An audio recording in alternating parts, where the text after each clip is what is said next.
I'm Mike, and first, thank you for letting me join you today and to have the opportunity to talk to folks that are actually on the ground taking care of those that have served. That's a really cool thing. Before I start, I need to say two things, and that is, one, they gave me 30 minutes to talk about transition. Yeah, that's not going to work, right? One topic inside this broad ecosystem. You can't get even to a basic understanding of one topic. So that's not the real purpose. The real purpose is to have perhaps an introduction to how we're looking through our lens, we being DOD in the Military Civilian Transition Office, and how that plays into the support you're providing. So there's a lot of stuff. If you try to make a one-to-end list of everything that's involved in preparing for transition, in assisting with transition, and with what happens on the backside once they're in your communities, you could never finish the list. And so that's not what we're going to try to talk about. I'm going to talk about what we're doing inside our space with our interagency partnership and try to at least cover that with you. And the second is that if you have other questions, or for some reason, if you want to talk or you want to get together later and have a conversation, we have a team that does that. Owen, raise your hand, stand up. Where's Owen? Where'd he go? Okay, back here. He moved. So Owen's back there, and he could, if you can't catch me because I'm running hiding somewhere this rest of the day, right? If you can't catch me, you can catch Owen and set up a time or a date for a phone call, a video, whatever you want to do, okay? So with that, let's see if I can do this thing. Where do I point it at? Do I have to point it? There we go. Okay. I want to start with basically a walk-through time. Everyone in this room that's a veteran, it falls in one of these four categories. From our lens, and I know there's a lot of other lenses, and we only go back so far, right? But from our lens, there are four modern periods of military civilian transition. That first one was anything that happened before 1991. And anybody that's in this room that perhaps was in that group, you know what we did. We shook your hand most of the time, gave you a 214, a DD-214 discharge certificate, and said, thank you for your service. And that was it. And there you went.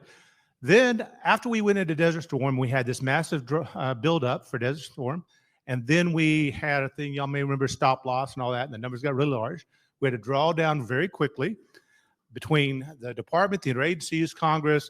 We saw a need to build a more robust transition system to help that population. So in 1991, the first TAP, if you will, was born. Many different names, but really the first structured, legalized transition program that was in statute. And with that, if you have to look through different lenses to understand, you kind of need to know where you came from and where you're going, right? And it's okay to look backwards sometimes and see how far you've come. So if you looked pre-1991, what happened in 1991 was earth-shattering. It was tremendous. The difference between the support provided then and prior was exceedingly significant, okay? And yet there were some gaps. We know now because we have 20/20 hindsight, right? We know we didn't build in governance. We didn't build in a lot of oversight. We didn't build in the resourcing. And so what happened over the next 20 years was a period of atrophy where, yes, there were places, and you'll still find some folks that got out during that 20-year period says, I got the best service ever because they were at Camp or Post or Fort X who had someone who built a center of excellence there. Wonderful. But holistically speaking, the majority of service members did not receive good care. By the end of that 20-year period, it was, it atrophied, okay? So that drives us into a whole lot of stuff happens. You guys are in that economic employer world, right? So you might remember stuff that happened between 2005 and 2010 in the financial space, right? All the economic challenges. I was trying to be funny, nobody laughed. Okay. So nevertheless, that combined with the corresponding high unemployment rate, combined with the unemployment compensation, all these kind of things led to a complete redo of TAP. And that was the VAL Act, the Veterans Opportunity to Work Act.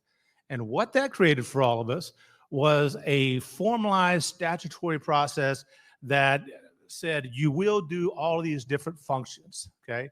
And it gave us resourcing and put responsibilities on different agencies. So what you may not know is what we did then, we sat in a room for a long time with different agency partners to address those challenges I told you about. The governance, the resourcing, the oversight, all the things that would make it consistent. We realized to have a common level of service at 200 locations around the globe. It's one thing to do a good job at Camp Pendleton, California. It's another thing to make sure you're doing that in Guam or in Vicenza, Italy. So that common level of service, and then it's resourcing. And so we did that through an interagency collaboration, and I'll talk about the collaboration a little bit. But at the end of the day, that turned into a formal standing body of different interagency partners that guide and govern TAP development, delivery, oversight, and resourcing. And that gives us that common level of service. And it was good. And if you looked at it then and look back to your left compared to what happened in 1991, you said, wow, a lot happened. This was good. Then we assessed it for a while. And as we assessed, we saw there were some gaps. We had built in this really structured environment, one size fits all. By George, we're going to make sure you get this help whether you want it or need it, right? And so that led us to the 2019 NDAA, and that's the fourth period. That's what we're in now. In that, the major things were two major things. The one was that we took and made 365 requirement. What is 365? It means you start your transition process we have a mark at the beginning, and you must start at 365 before you transition if we know you're transitioning. That's a big key point, right? Because the number that we don't know at 365 or transitioning is a very large number. And then the second thing is then we took and did the modular classes and created these different function courses and things, okay? Now, funny thing happened on the way to the rodeo, okay? So this was 2019 NDAA. So past then we have, how long it takes government to analyze stuff and put systems in place to fix stuff. Something happened in 2020. I don't remember what it was, but I was on an airplane with a bunch of you guys going to, we were going to Japan to do a career fair down in Okinawa. And by the time we came back, we all had masks on. And one guy even got put into quarantine when we got back.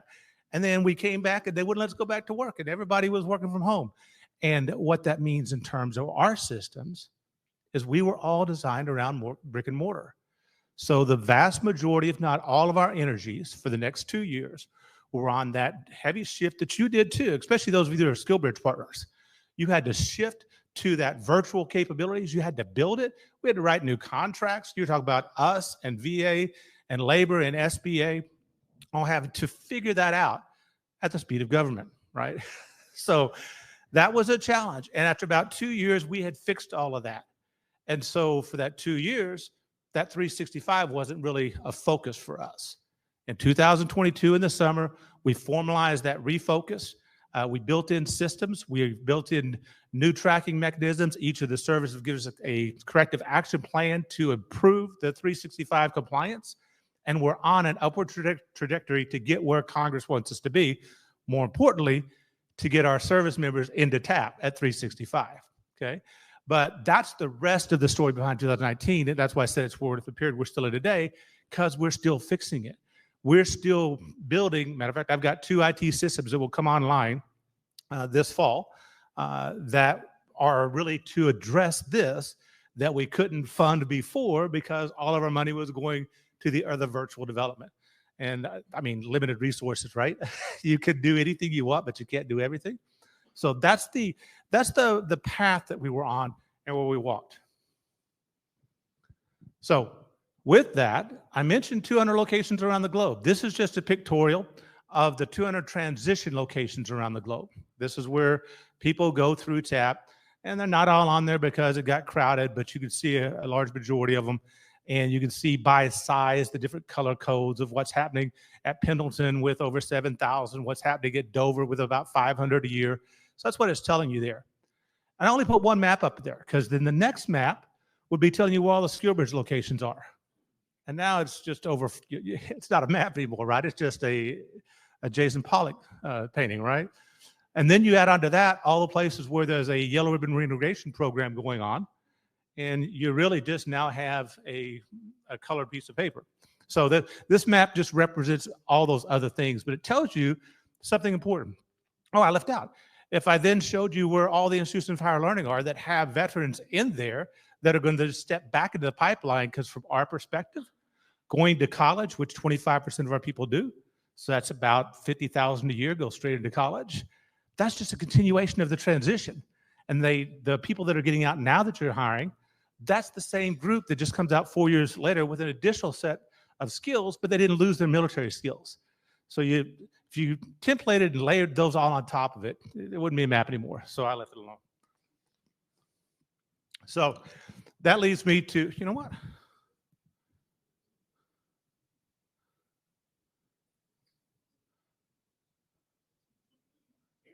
Somehow, I'm missing a slide. Okay. So I'll just talk to it. So before we get to the innovations and initiatives, I'll leave the map up for you.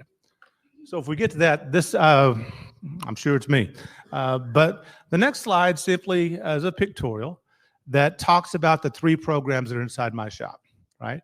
And that's the scope of what we want to talk about.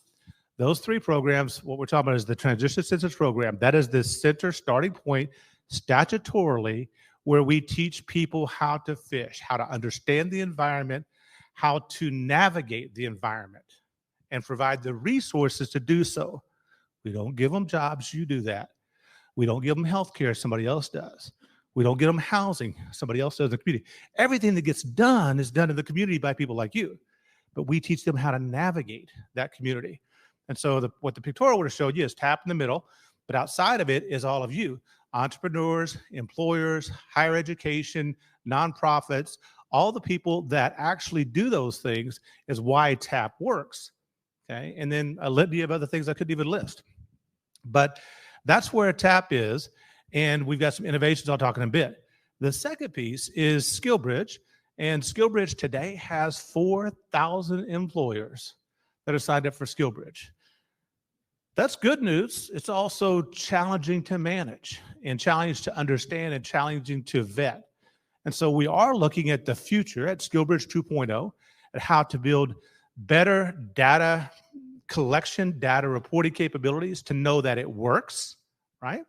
And it's how to build better understanding of the space. We are looking at things like compensation, okay? How many of you know how much an E3 with 2 years of service, unmarried, what their average annual salary is? Anybody else? Okay, here's what you're all doing. What you're doing is looking at basic pay, and I'm talking about compensation, right? I'm not talking about the free health care. I'm not talking about the 30 days of leave. I'm talking about they get their basic pay, they get their housing allowance, because we have to include that as if, so housing allowance for a single E3, right? And basic allowance for subsistence. Oklahoma Public School Education, forgive me. So they get those 3 things, and we use those numbers just as a reference point based on a single E3 under 2 years, and the person that wouldn't be living in the barracks that would get those rates. So it'd be BH2 for those of you that are technical, right? If you take those rates, you're up to $25 an hour, about $52,000 a year. So it's not what you're thinking, right? Now, I'm just giving that to you as a reference that we're looking at our raison d'etre, right? We exist, the DoD, for a purpose that you need us for, we need us for, the nation deems appropriate. That's the operational purpose. Transition is a supporting effort that ties into that, that supports that, okay? But we could never lose sight of what we're looking at. So when I take a person in SkillBridge, I take them out of their unit, out of the operational footprint, and I put them into a training program for 12 weeks, I have to know that, number one, it's going to have a return on investment for the service member at a level that they wouldn't have gotten if they didn't go to the program, okay? So let me ask you, and I don't want to get too technical here, but if the service member wants to separate and move to certain states where they then have a minimum wage in the state that's going to be between $35,000 and $40,000 a year, should I let them go to a SkillBridge program that will produce less than minimum wage that they're going to pay someone coming off the street and take them out of an operational footprint for that? Or are we valuing the service of a service member and looking at what their skills are, and we're providing opportunities that are commensurate to that? Kind of E3 under 2 is kind of a low bar, right? For just, now, it's comparative. We're looking at that. We're looking at that data reporting so that we can get the information of how many people applied, how many were accepted, how many did you actually offer, how many completed the program successfully, how many did you offer a job to, how many accepted that job, and how many then stayed for a year. Kind of makes sense, right? So don't get too excited, because I'll give you my personal SkillBridge story. I sent my son to SkillBridge. He's a captain in the Army Ranger Battalion down at Fort Benning. It's time to get out. I assisted him to get into a SkillBridge program. He went through the program, did a great job. They offered him a great job, great salary in DC. He said, I don't want to be like you, Dad. And so he turned down the job and took a different job that was produced and came, that he learned about because of the SkillBridge program. So that's okay. It doesn't mean that we're not going to say everyone's got to get a job through that, but we're going to track all those type of metrics. Why did they turn down the job? What did they then go on to do? I'll get to some of that when I get to the initiatives. Then we have the Yellow Ribbon Reintegration Program. Why would I have that, right? So we've had the Transition Veterans Program, since its inception, since the VOW Act. In fact, that's why we were put into place. We were built to address the governance piece that was left out. That relationship that we have with the interagency, with labor, VA, Small Business Administration, OPM, that's the relationship in higher education. That's the relationship that was built, and that's why we have that. But then on the other side, if you look at how many even know what YRP is? Who doesn't know? Nobody? Okay, well, good. Okay, so YRP is a before, during, and after deployment information and support program for Guard and Reserve. Because what we learned was that if you're active duty and you take and you deploy, you and your family are in a location, we have all your resources at that location. Let's pick on Camp Pendleton again, because they do a good job. You're at Camp Pendleton, you have all your resources, you fly off to your deployment, your family still has all the resources there, the care. You come back, you get the same care and information and support. That's wonderful.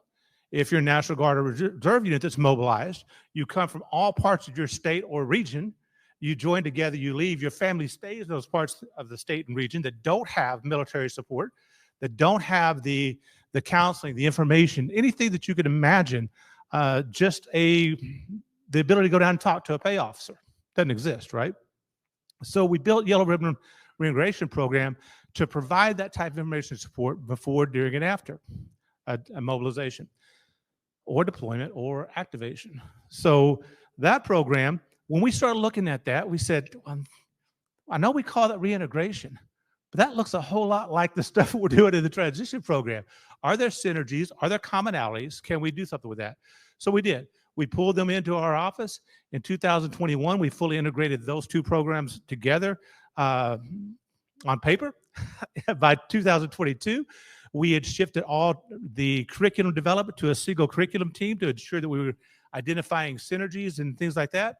And in 2024, we'll have built new IT capabilities, I think I mentioned that earlier, that are going to allow us to pull in other ways of assessing, identifying the requirements, the needs. Perhaps most importantly is an individual self-assessment that lets us know what the service member needed when they started and when they leave, okay? So that's Yellow Ribbon. So that's the three programs that we actually manage that are in the transition space. Like I said, there's so many other things you could talk about, and I could talk for 2 hours on just each of those. So we won't do that today. So now I'll go back to I can jump to the initiative slide. And for this one, I am going to cheat, or else I'll miss something. So things that either have been done recently or that are on the agenda to be accomplished, and I thought you'd want to know about them. So the first one is reorganization of the management of transition inside DoD. So that's where we took the transition program, we joined it with the Yellow Ribbon program, we joined that with the Beyond Yellow Ribbon program, we joined that with SkillBridge and added those over time. So we added, I just talked about Yellow Ribbon, adding it in 22 and 23. SkillBridge, we added to our portfolio in 23, in June of 23. And so that's allowing us to look at it, all those programs together rather than through different stovepipes and to manage the commonalities. That's the first thing. The inclusion of veteran service organizations in TAP. So we piloted last year, and in January of this year as a part of the formal curriculum. Most of you know the TAP has a full day of VA presenting on benefits and services. At the end of that day, a formal part of the presentation is a VA-accredited VSO that joins them for a discussion and can lead the discussion. I can't even see the sign. It says stop. Okay. You don't know how old I am, do you? But okay, I got 10 minutes. I'm doing well. Where was I? So that's the first time that we've brought an external agency, other than the interagency, into the formal TAP. There's a whole bunch of stuff happens beyond TAP. Career fairs that you go to, that's not TAP. It's beyond TAP, right? SkillBridge itself is not TAP. It's beyond TAP. So the statutory function, this is the first time we've brought it outside folks. And why? It goes back to that VOW Act development where we were looking at a common level of service. What can we do at 200 locations around the globe and do it every time for every service member? It doesn't matter if we could do, we didn't want to build further imbalance. That's where we went with the 91 changes and got to atrophy. So this initiative, we've done it. We piloted it last year, and it's now part of the program. That's good. Data sharing with state departments of Veterans Affairs. So for years, we've been giving them the 214, but we give it to them when you get out. That's kind of late to actually help somebody, right? So back in 2020, we developed a drop-down menu inside our e-form, our tracking electronic form for TAP, where a service member can say, I want you to share my contact information with the state of Texas and Oklahoma, state of Texas, Oklahoma, because that's where I'm probably going to go. And then go back and change that. And they do that during their initial counseling, which is 365 days before they get out. And we put that in place 2020. That's the good news. The bad news is we didn't have the cyber controls yet to actually share the data with the states. And so that's been working since then. Today, we have figured out the cyber stuff. We have signed agreements. I think the last briefing I got was about a month ago, so it's old, with 9 states. We anticipate that by the end of the year, this calendar year, not fiscal year, by the end of this calendar year, we'll have signed memorandums of agreement with all 50 states and the territories and the District of Columbia that allow this data sharing, this drop-down menu, so you can select and select early. And you can go back and you can select as many as you want. Select all 50, that's fine. Where you want your information shared. Now, why is that important? Because now the states can look at the information and they're getting it early and can actually reach out and touch the service member and say, how can we help you? Then we thought about that and said, that's kind of not very proactive on our part, is it, right? We've just set the service member up, we set the states up to say, how can we help you? Why don't we do something else? So we're developing it now, but I can't get a cost estimate and an implementation timeline yet. That's government stuff. We won't go to that. But we will, in the first or second quarter of next year, we'll implement a second drop-down menu that will be where the service member says, I want to share my information with Oklahoma and Texas, and I want help on one of these 7 categories. This is what I'm looking for. Housing, employment, healthcare, those type of categories to focus what they're looking for. And then the last one's going to be anything you got, right? So that they can still say, I just want you to reach out to me. So that's a good news story. Improve the individualization of services and support. That's a fancy way of saying every RAND study, every GEO report says, yeah, we know you went to individualized processing. That's great. But you still got too much repetition. You still got people doing things they don't need to do, right? Well, we agree and we disagree, okay? And so where we agree is we should find efficiencies. Where we disagree is that those efficiencies should be based on conditions, not times. Some of you may have heard, hey, if you've been through TAP within the last 3 years, you shouldn't have to go again. Or if you've done this or that, the other, you shouldn't have to do it. That's interesting because nothing ever happened in your life in a 3-year span that would have changed your focus or your needs, right? So of course it has. Same with our service members. So I don't care if you're a reservist that's going through your 12th deployment and has been through TAP 11 times. The 12th one is where something happened with your spouse, something happened with your kids, something happened with your job. And we won't know that unless we go through the individualized counseling. So what we're looking at is adjusting policy, that the individualized counseling occurs, and then we increase the ability for the service member to request waivers and for the secretary to approve them if they fit for that service member. So that's something that I do think is going to get through all the wickets, and sometime in 25, we'll see that as new policy. That's as much detail as I can go into on that, by the way. Enterprise individual self-assessment. For the last year from March of 23 to February of 24, we tested a year-long pilot of an enterprise individual self-assessment. What that means is today at the beginning of TAP, every service member takes an assessment and says, this is kind of where I'm at. It's different for each service. They all implement those.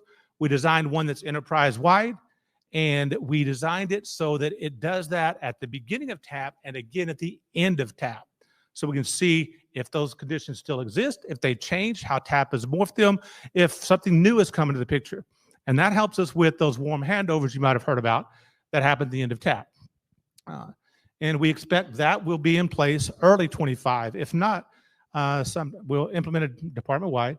If not, by the end of this FY, in early FY 25. Improved outcomes data. Oh, this is a great one. Everyone wants outcomes data, right? We have a lot of outcome data, but it's all outcome data telling me how you feel about stuff. You feel good.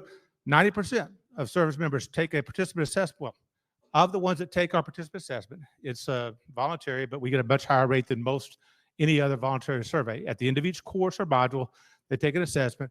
We get a 90% approval rate across the board because they didn't know anything when they got there in the first place, right? So they love what we've told them, but that's great. But we don't know how that changed their conditions or their life. So last year, we signed an agreement with the Census Bureau. We started sharing data with the Census Bureau that's connected to all those other things the Census Bureau has data with that you guys know about. We're refining that information to be able to look specifically in an individual or a cohort across the board and be able to identify the actual outcomes the year after, 3 years after, 5 years after, and draw those back to whether that service member went through TAP, which TAP they went through, whether they had a skill bridge opportunity, et cetera. We're doing the validity testing is what my IT guy, what my research guys tell me. Validity testing now, once it goes through all the formal wickets, then we'll have reports that we'll make. But that's not near as important as all the data and everything we do will then be publicly available for researchers, for employers, whatever. That's not going to be behind a firewall. It's going to be part of stuff you can draw off a public-facing website and do your own research. So that's a great news story. Took 5 years. I got a research psychologist who works with us. He championed this. It took 5 years to build that type of, previous to that, unheard of agreement between DOD and the Census Bureau. We're excited about that.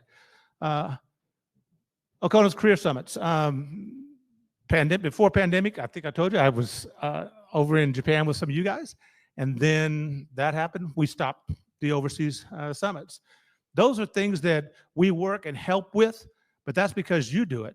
The U.S. Chamber of Commerce Foundation, Hiring Our Heroes, sponsors all of that. You guys, the employers, fund it, pay for it, support it, and it brings a level of service, to the folks that are overseas that they don't have when they're CONUS. It's fantastic. And so we started those back up last year in 2 locations. This year, we went back to Okinawa a month ago. And this month, we're going to England for the first time ever. And we're going to 3 different locations in Germany. Really good news story. 2 more things real quick, we'll be done. Predictive Analytics Summit, that's just us. We're holding an interagency federal government summit to start looking at how to do predictive analytics in our space, because no one's ever done that. And so once we figure that out, we'll then open that up to the public. And the last is every year we hold a military civilian transition summit. This year it's 7.0. VA will host it down at the Patent Office on the 16th and 17th of July.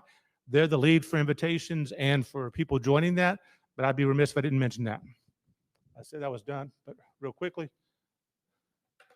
Why? Nothing happens without you. Nothing happens without your counterparts in housing and healthcare and in education, but these are your takeaways. Why do we do this? We do this because you hire us. You have the DOD to be ready to do what the nation needs. From our lens, that includes, for us, our part of that is supporting the all-volunteer force. What you might hear from other people is there's some kind of conflict. There is no conflict. These 4 elements, retention, recruiting, reserve affiliation, and transition, are complementary, corresponding, and we know from data and we know from research that those things are supporting each other and driving to a better end state. The simple discussion of that is lots of folks may join the military because as a young person, that's what they want to do, but most joined because an influencer encouraged them to. And when that influencer is encouraged by veterans who are in their community, like you, visible, successful, doing well, and being a service member for life, championing military service, that's our best recruiting message to sustain the all-volunteer force. 2, economic prosperity. This is a sustainable business model. 200,000 service members are going to get out of the military every year, come rain or shine. And they're going to get out with training and education and the ability to come and work with you. Education and careers, undereducation, underemployment are generational challenges. We solve that. You solve that by recognizing the skill of veterans, by taking veterans and putting them where they can be, not where in their mind perhaps they thought they would be because they're still thinking of their pre-service mentality. I got out of high school when I'm 18. I joined the military. When I was 18, they said I couldn't get into a good college. Now I'm 25. I've done great in the military. I can get into Columbia. Well, I know you can. They may not know that, but Columbia now knows that, and you know that. I can get a job at J.P. Morgan Chase. I didn't even think of that when I was 18, right? So that's it. Then reduce unemployment compensation. At the height of the unemployment era that drove the VOW Act, we were paying $1 billion a year, DOD, $1 billion a year in unemployment compensation. That's not extra allocated appropriated funds. That comes straight out of our operational funding. So, and then last, most important, your role as a national leader, your role in everything I just talked about from sustaining the all-volunteer force. It's a leadership imperative. Yeah, it's in statute, it's rules, policies, but whether it was George Washington talking to Congress, Abraham Lincoln talking to Gettysburg, or me talking to you today, there's a leadership responsibility to take and ensure the veterans are successful tomorrow. Thank you for your time.